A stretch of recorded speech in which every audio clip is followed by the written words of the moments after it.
Hi, listeners. Welcome to the Grief Out Loud podcast produced by the Dougy Center for Grieving Children. I'm Jana and wanted to give you just a little heads up as you listen to this episode. You'll be hearing references to our old name, which was Dear Dougy. So just so you don't get too confused, you're listening to the right podcast, and we look forward to bringing you even more great content under the Grief Out Loud name. Thanks for joining us.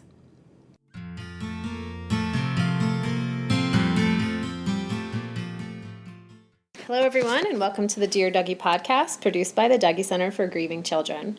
I'm Jana and thank you for tuning in today. This podcast is meant to open up the often avoided conversation about grief. While we all experience loss during our lives, when it occurs, most of us don't know what to do, how to feel, or how to talk about it. So whether you're grieving a loss or wanting to support someone who is, we hope these podcast conversations will leave you with a better understanding of grief and how to show up for yourself and those you care about. Today's guest is Heather Dorfman. Welcome, Heather. Thanks. Hi. Heather is the Family Services Coordinator here at the Dougy Center, and she leads a number of groups for kids and teens and is also the first point of contact for many of the families seeking our services. And I invited Heather to come be a guest on our podcast, and we weren't sure what we were going to talk about. Now we think we know what we're going to talk about. I think so. What was the title we went back and forth about? Something about what helps, but with a big asterisk. Big asterisk. Sure. Yeah. So prepare yourselves for 25 minutes of caveats about what helps when you're grieving and what may or may not be actually helpful for you. What we're really talking about are things that people can do to help themselves and to help their kids, or maybe if you're in a support role, things you can suggest to people that would be helpful outside of the realm of more formal support. Kind of like what you could do at home or in your car. Yeah, and absolutely for many people, some of that more formal support, whether it is a support group or working with a therapist, can be incredibly helpful.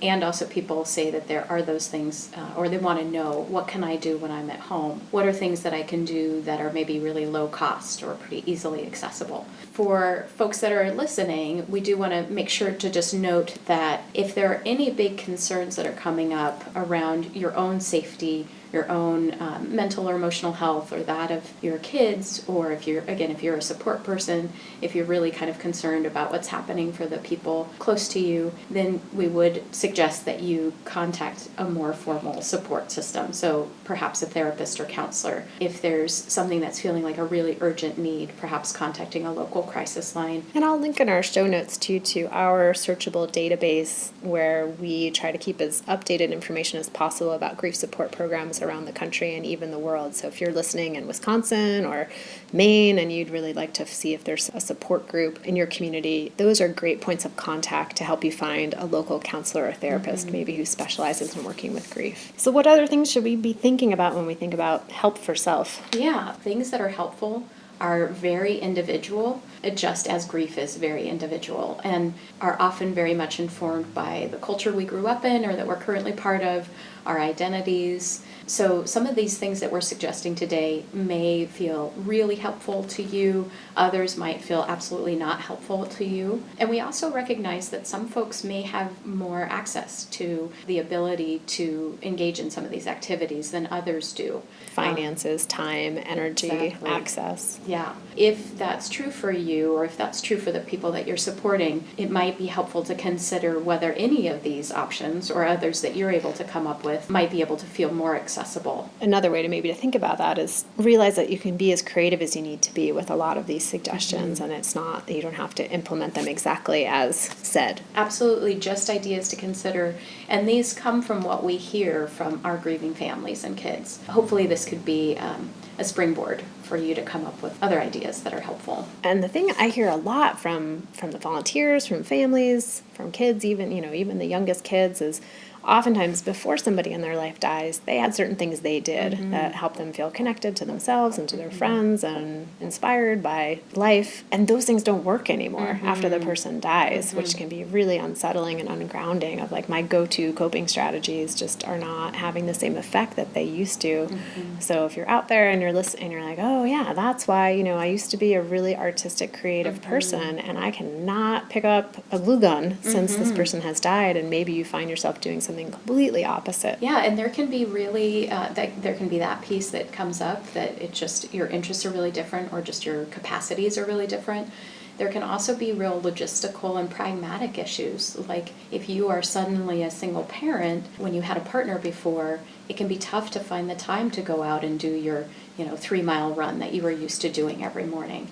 So we're going to offer a lot of different possibilities that were not activities you'd engaged in before. And another reason to offer so many like full spectrum ideas of how we do things is because that's kind of what grief can be like, right? Let's talk a little bit about grief and all the different ways it can affect people. I think for many folks, many of us, maybe before we've had a significant loss, we might think of grief as just an emotional response. And is that really it's holistic? Yes, it can definitely involve our emotions. So maybe we experience sadness or anger or even relief, but it also involves all other parts and dimensions of our lives. So it affects our body, it can affect our mind and our ability to think and plan and reason. It can affect kind of what some people think of as spirit or heart, and it can affect our community and our relationships. And sometimes that can be almost the most shocking part of grief, it seems like, for people, of like, okay, I expected I was going to be sad and maybe a little angry and maybe confused,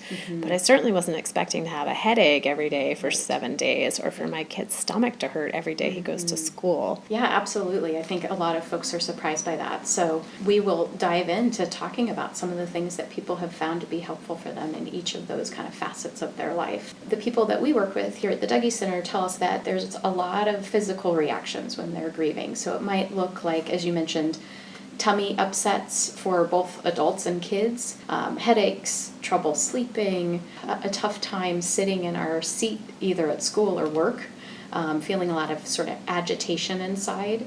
So a lot of people have noticed that incorporating movement into their lives in different ways can be really helpful. Almost like that tired but wired thing, where you're like exhausted all day long. You're like drag yourself through the day, and then at night you're like up and wired, so you're not sleeping very well. Maybe you're not eating very well, and then you can be restless but exhausted all at the same time. So ways that you can maybe work with that wiredness and even the tiredness. I think about kiddo who was in one of my groups. By the end of every group, he looked like he had stepped out of a shower. He would play so hard. And after one of our groups, he turned to one of the volunteers and he said, "I just love when I feel this way." And that makes me think about how using our bodies and having that big physical energy and having an outlet for that energy can be so helpful. A lot of kids and adults, when they're talking about grief and loss or just even feeling it, having the ability to get to wiggle their bodies around is really helpful. So remembering that might be a need for you, for the person you're supporting, or for the children you're supporting, to have a little more space to be wiggly. I think this is why people find a trail of mangled paper clips anywhere I've been at the Dougy Center, of like, I'm not even aware that I'm needing to move my body. And, we have our soft talk sticks in our group, and you see kids just like Wrenching twisting those things and bending them in half. And so I just think about having things on hand for kids to do with their hands, and for adults too. If you're sitting through a long meeting, take something with you that isn't going to make a bunch of noise and drive everyone a little wild with that, but to have something that you can fidget with. Yeah, those fidget toys, squeeze balls, all of those things can be really helpful, especially if you are in a place where you have to be sitting for a while. Some other ideas are to be able to walk or roll to your nearby coffee shop or grocery store or park, even do big circles around a room if you have to be inside. Dancing for some folks feels helpful, and you can do that either, with a group or in your own home. I'm thinking too, if you're in your house, it's hard to get outside or the weather's not cooperating, you're setting up like a little obstacle course for kids in particular, like this is the pillow we jump over, this is the block that we have to walk around, something that can engage their minds and their bodies at the same time. And that's one of the things that we'll talk about throughout, is that many of these things support various dimensions at the same time of our lives. And so finding those things that can help give us something to do with our minds and our bodies at the same time can be really helpful. There's other ideas like doing yoga. Again, you can do that with other folks or in your own home. There are free videos on YouTube that offer yoga instruction if that's not something you're familiar with, or if you don't have the ability to go to a yoga studio. For a lot of people, as you mentioned, a common reaction to grief and loss can be stomach upsets and also sleep upset. It can be helpful to just sort of pay attention to, Are there certain foods that seem like they upset my stomach more? Are there certain times of day that I eat that it seems like, oh, okay, that helps settle my stomach? You know, for a lot of people, comfort food is really important to them in their grieving. And so just noticing, okay, are those foods that feel really comforting, are they also sitting okay with my stomach? Or do I need to pull back a little bit on some of those comfort foods? For other people, finding the energy to prepare and eat a meal is often really lacking. So figuring out if there are ways that you can make sure to get at least some food throughout the day, even if that means setting a reminder on your phone to have a snack or to make sure that your child has a snack. And for people out there who are, in the support role, and oftentimes there can be that first rush right after someone dies and all this food shows up, but nobody can eat at that point and nobody knows what to do with the food. And so thinking about maybe a little longer term plan for that over the course of the first 6 months of once a week, somebody brings over food that is healthy and it maybe took some time to prepare, that the person who's grieving just doesn't have the capacity to do that. And thinking about, do people want deliveries at their home? Do they want a once a month chance to go out and eat? Oftentimes people will not want to necessarily be out in public, especially when they're pretty newly grieving. But other people say just having someone get me out of the house and go have a meal where I don't have to worry about even the dishes or heating up the thing. Right. That can or remembering whose container this is and get it back to them. Yeah. And in thinking about sleeping, same sort of just the invitation to pay attention to what seems to help. So if you're noticing you're having a tough time going to sleep, are there routines that you can build in that are helpful in sleeping? If you're waking up in the middle of the night, does it help to get up and out of bed and go read quietly or do something else quietly? Or does it help you to just sort of stay in bed and rest until hopefully you can go back to sleep? Those are some of those just, okay, this is something that does often happen for people. I'm going to notice what seems helpful for me. Paying attention to that, building that kind of awareness for yourself. Right. And, sometimes when we talk about physical ways to take care of ourselves, we think about those big exercise or running or rolling or doing yoga. But other physical things that we can do are even things like knitting. Again, do something with our hands. Often it means engaging our mind a little bit. If it's a really simple way of knitting, sometimes it can just be not having to use our minds too much. I think about one of the parents in one of our groups who every single time she comes to the Dougy Center, she's knitting something new. And so those kind of quiet but still a little bit of movement activities can be helpful. And being able to do those physical things requires being able to think about doing those physical things and planning them. So let's talk a little bit about how our cognitive, our mind, our thought process can get altered, and what are some of the things people find helpful. Definitely our thoughts, our ability to plan and think through, okay, what am I going to do today and what's helpful? That can get kind of fuzzy when we're grieving. Often we notice that our ability to concentrate becomes challenging. Our ability, again, to plan or to reason or to think through, even make simple decisions can be pretty challenging. So when we're thinking about ways to kind of support our cognitive abilities, activities that allow us to focus a little bit and slow things down can be really helpful. I have a kiddo in one of my groups who he has said what's really helpful for him is calculating. Like just sitting down and calculating a long string of numbers. So that's helpful for him. That may math teacher's dream come right, true. Exactly. That may not be helpful for everybody, but for some people, if it feels like everything is vague, everything is gray right now, I want a little black and white. Maybe sitting down and doing something very concrete where you can see it looked like this before, now it looks like this. Or learning and sharing facts.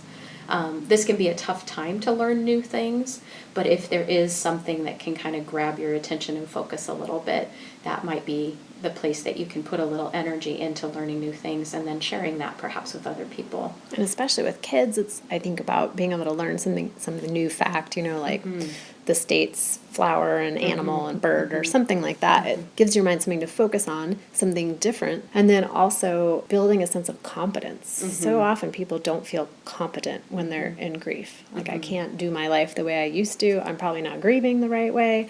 So much of that going on. So having something really tangible that you can do do and say, I did that, and then celebrate it. Like, oh, the bathroom is clean. Like, that is a huge success for the day, and it's a very tangible, like, transformation. Absolutely. Building that sense of competence and a sense of control, because for so many of us when we're grieving, we feel that don't have a lot of control. And so having those ways for us or for kids or for the people we're supporting to feel that little sense of like, all right, I didn't do anything else today, but I got that bathroom clean and I was in charge of that.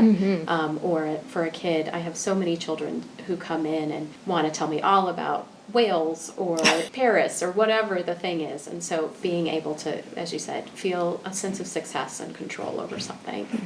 Also in this sort of realm, there are a lot of books out there, a lot of blogs and a lot of websites that deal with grief. Again, just an invitation to explore those. Some of them may really resonate with you and you can feel like, oh my gosh, yes, this person is speaking to my experience. Others might feel absolutely far off track and not at all true to your experience. And if that's the case, you can just sort of let those go and then maybe try out another one. Don't beat yourself up if you're not grieving the way the person on the blog is. Exactly. It's okay. Just because they have a blog doesn't mean they're a grief expert. You're the expert in your own grief. And so some other tips around what we do with this brain that maybe isn't behaving in the way we're used to. Reading in general, aside from grief books. Meditating, doing crosswords, debating with others. I've heard sometimes people that's like my to favorite get into one.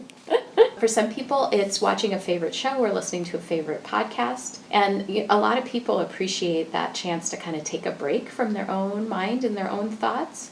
Some people have said, though, that it can be challenging sometimes when the TV does finally turn off or, you finally turn off that screen, that then the thoughts can come back even stronger than before. If that's happening for you, maybe making a plan for, okay, when I finally turn off that TV, what do I need to then be able to wind down and not feel overwhelmed by that?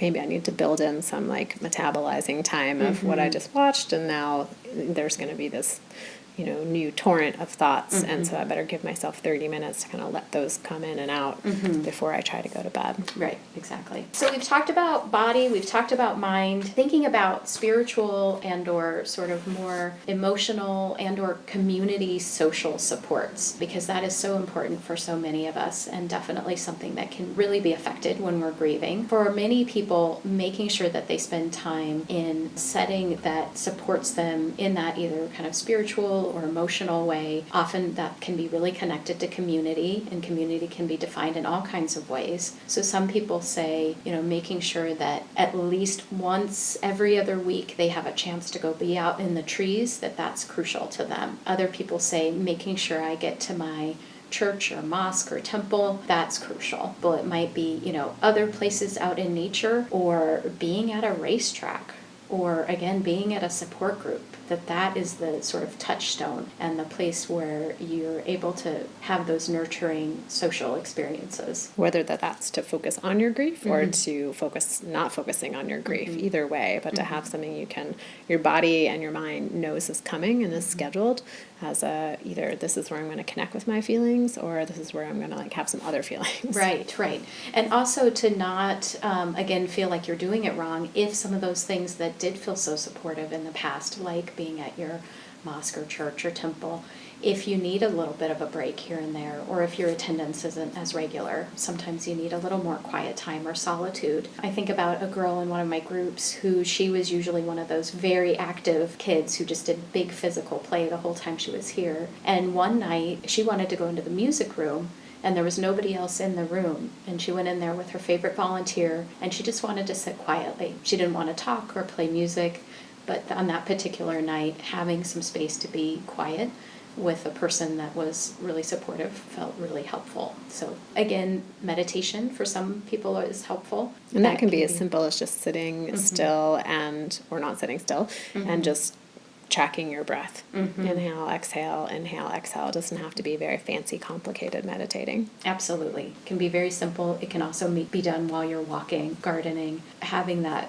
moment of quiet can feel really supportive. At other times it can feel really overwhelming as thoughts and feelings really come in. It can sometimes be helpful to practice with just sort of being with those emotions. At other times, giving yourself a break and realizing that this may not be a time where this is helpful for me right now. Sometimes families find and people find that any kind of ceremony or ritual can be helpful. Again, that can give us some sense of control and structure and the marking of important experiences or dates. So having something to sort of expect and know, okay, this is what we're doing and why. And this could be a big ritual around maybe the anniversary of the person's death, and as a family you come up with something that you're going to do this year or maybe every year.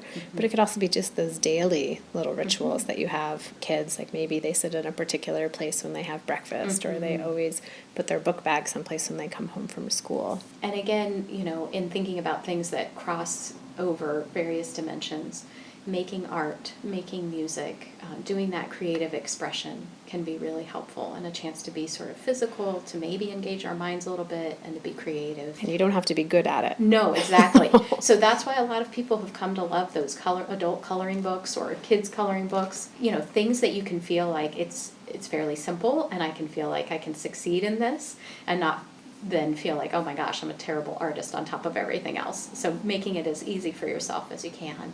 Although it can still be intimidating to pick out the right colors. Absolutely. Those adult coloring books can even be intimidating. And then humor. Humor comes up a lot. Sometimes it looks like dark or silly humor for both kids and adults. So sometimes people feel like, wow, I'm not supposed to be laughing or making jokes at this time. It's disrespectful, or I'm not honoring the person or my grief. Yeah, and it actually may be something that's really helpful for you or for your kids. So some people find that cooking for themselves or others is helpful. And again, other folks feel like, oh my gosh, that's the last thing I have the capacity for. And other people talk about volunteering, sometimes having that chance to get out of our own story and support other people who might be in need. And families especially who volunteer doing something that was close to the heart of the person who died, like becoming a volunteer at the animal shelter for someone who loved their animals, or helping out with the Little League team. Things like that can be a way to connect to the memory of the person who died. So that was a lot of things that we just went over. And if you are listening and you're like, I can't remember because my concentration has been affected by grief, I will list these out in the show notes. So we will have something you can refer to. Let's just talk quickly about asking for help, because sometimes these are things we can do on our own, but we need help from people.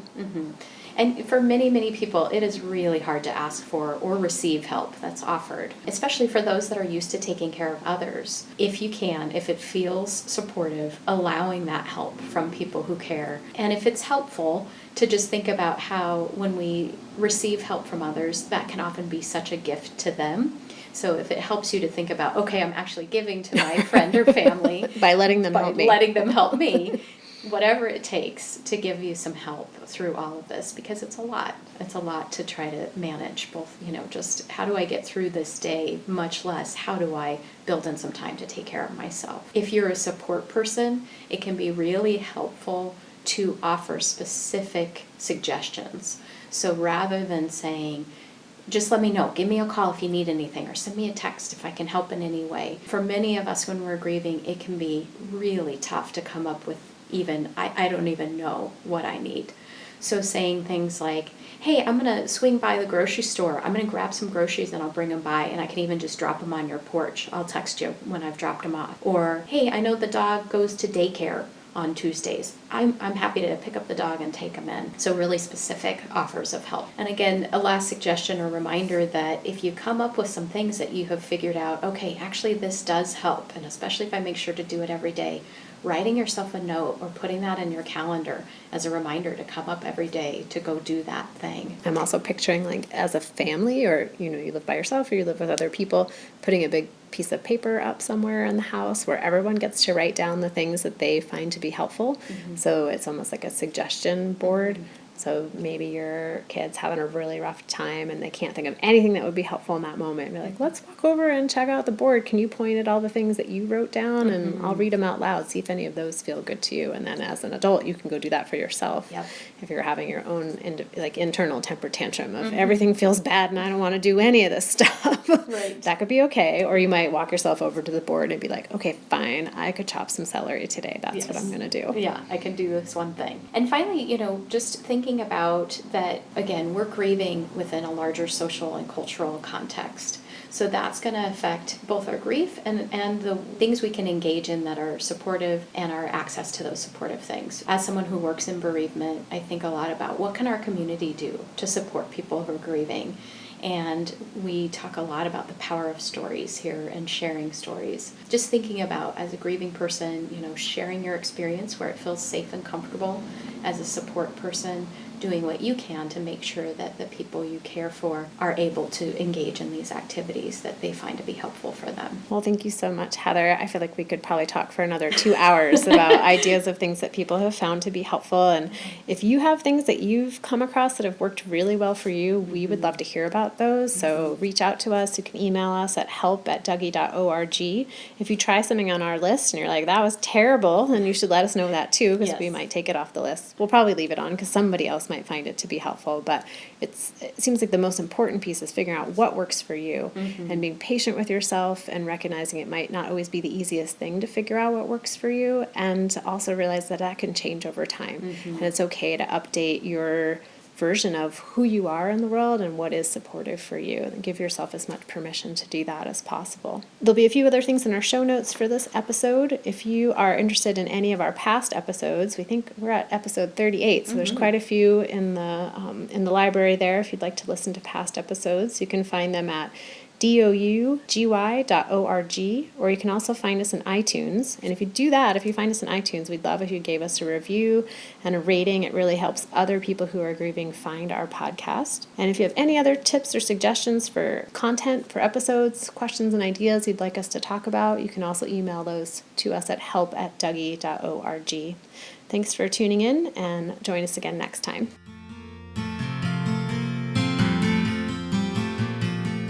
Thanks for listening.